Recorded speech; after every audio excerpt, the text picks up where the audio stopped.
We live in a time where kindness and giving seems a bit antiquated.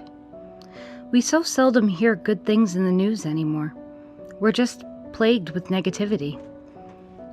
With an upcoming election, most of what we get now are politicians screaming to build walls, and hate groups tearing down our sense of security every day.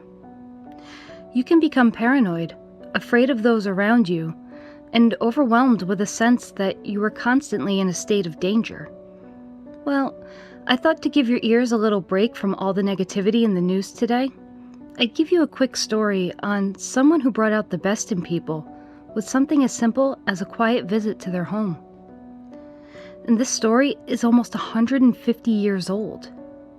It's the legend of Leatherman, a mysterious wandering hermit draped in leather who toured New York and Connecticut. During a time when wanderers were not uncommon, Leatherman stood out amongst them all and became someone who was known not only around the area he visited, but the entire country. You may have heard the folk song, or maybe the Pearl Jam song about him called Leatherman.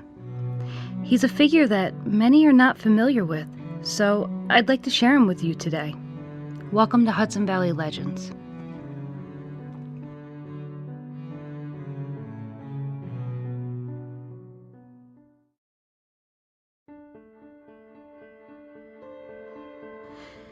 In the 1860s, around the time of the Civil War, many wanderers started taking to the road and seeking employment, shelter, or just a meal to keep them moving through the night.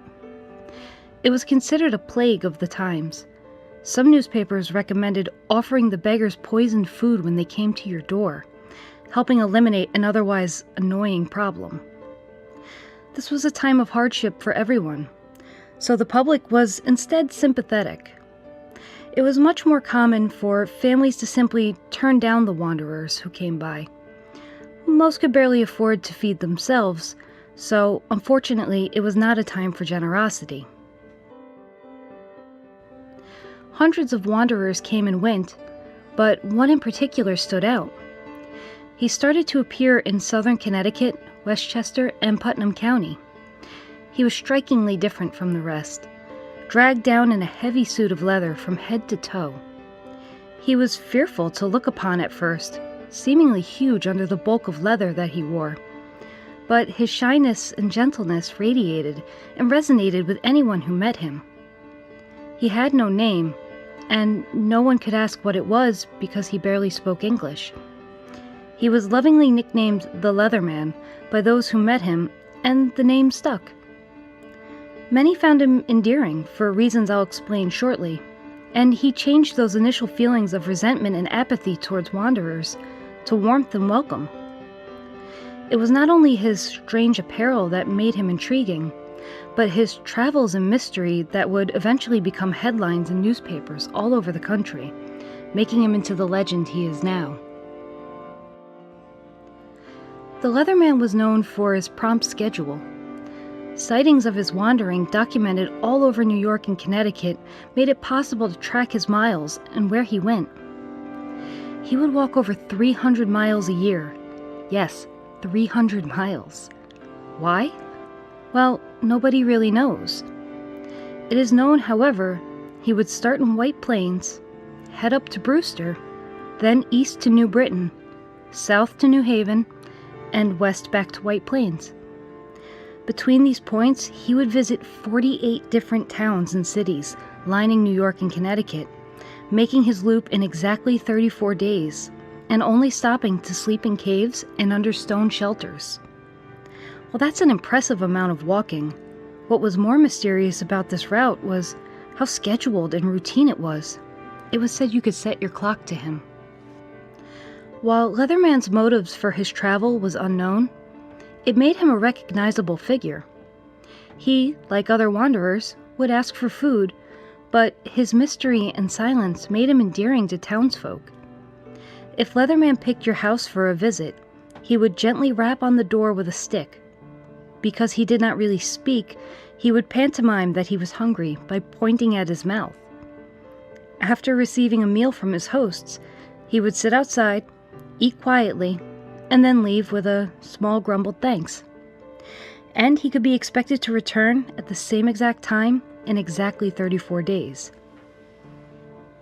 He was a baffling sight, one that many grew to love and gossip about.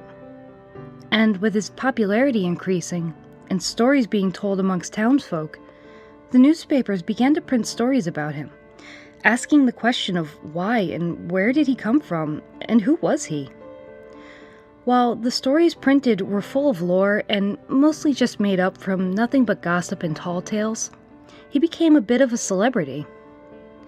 Those with the luxury of cameras would take photos of him when he appeared to eat. You can find many pictures of him on the internet, actually. His image was used in advertisements and was kept in family photo albums as prized heirlooms.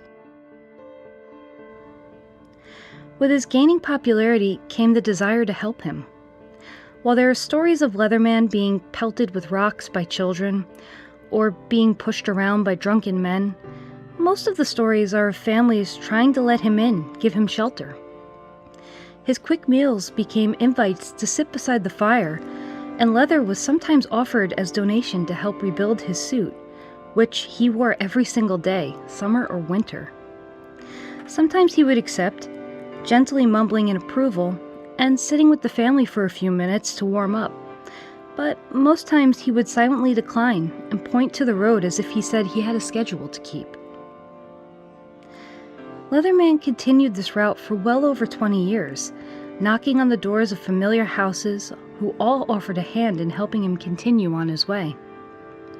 He always picked the same houses, presumably because he knew they were safe and friendly. But think about that. 20 years. He would have met generations of families, young children who grew into adults, all who contributed to his well-being and safety. He even survived the Great Blizzard of 1888, a storm so powerful that hundreds died and cities were shut down. He survived by living in a handmade hut in Southington, Connecticut. The storm only threw his schedule off by 4 days. Towards the end of Leatherman's life, he began to show signs of sickness, a sore growing on his lip. While he was offered medical treatment and was even taken to a hospital, he broke free and continued on his journey, unwilling to stop his routine. In the end, he was found in 1889, lifeless and huddled in one of his caves in Ossining, New York. Even after his death, he continues to raise more and more questions. His grave is in Sparta Cemetery in Ossining, New York. The gravestone originally read, "Final resting place of Jules Borlet of Lyon, France, the Leatherman, who regularly walked a 365-mile route through Westchester and Connecticut from the Connecticut River to the Hudson, living in caves in the years 1858 to 1889. Wait, what? Who's Jules Borlet? Well, it turns out that the name came from one of the newspapers who wrote a sensationalized story about Leatherman. See, they claimed that he was actually Jules Borlet, the son of a carpenter who fell in love with a prominent young woman named Margaret Laron. She was the daughter of a wealthy leather merchant. If Jules were to marry Margaret, he would have to work in the Laron family leather business, and if he could prove successful, he could marry Margaret. Well, Jules failed and ruined the company, thus ending all hopes for living happily ever after with his love. He ultimately had a mental breakdown, and in his shame, wandered for the rest of his life, wearing the leather that ultimately ruined him. What a story, right? I mean, you can't ask for a more bittersweet history than that. Needless to say, that bit of drama turned out to be completely false. It was first written in 1884, but was later renounced by the publication 5 years later. Thanks to the work of researcher Dan DeLuca, the gravestone was removed and another was put in its place, this one simply reading, "The Leatherman." In a time where poverty, despair, and fear of war shrouded the United States, it's interesting to me that we have a story like the Leatherman. Whether he wore his suit to stand out and gain attention amongst the hundreds of wanderers, or whether townsfolk fed and cared for him simply in humor, or perhaps later in desire to be part of the legend, I don't think it matters much in the end. It was a sign that even in darkest hours, when things seem bleak, people will reach out and do nice things for one another, take care of one another. Leatherman never spoke, but everyone who met him mentioned that he seemed gentle and kind, that he wouldn't harm a fly. In a time when we're isolated more and more, try and remember those outside of the walls, and don't let the news scare you. There might be more kindness in the world than you think.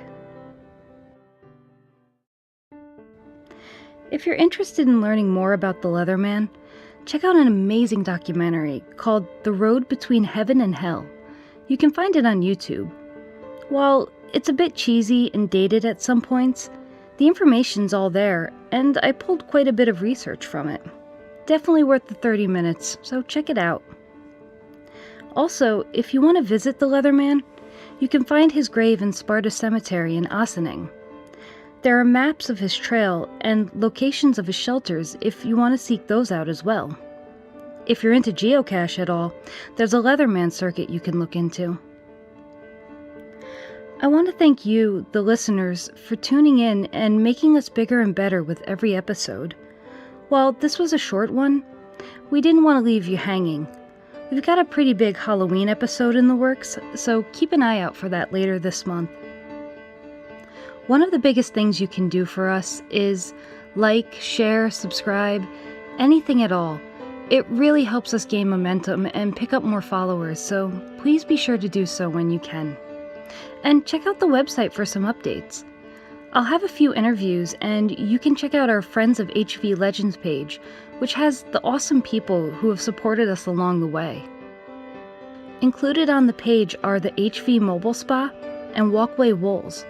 Both businesses are offering a 15% off discount to listeners of Hudson Valley Legends. So whether you're looking for a facial or fiber, we've got you covered. One last thing. This episode is thanks to a conversation with Peter Koschak, which included the Leatherman, some history, and that awesome Pearl Jam song. Thank you, Peter. Hudson Valley Legends is written and narrated by Tony Odell. Produced and scored by Michael McDermott. You can find us at www.hudsonvalleylegends.com.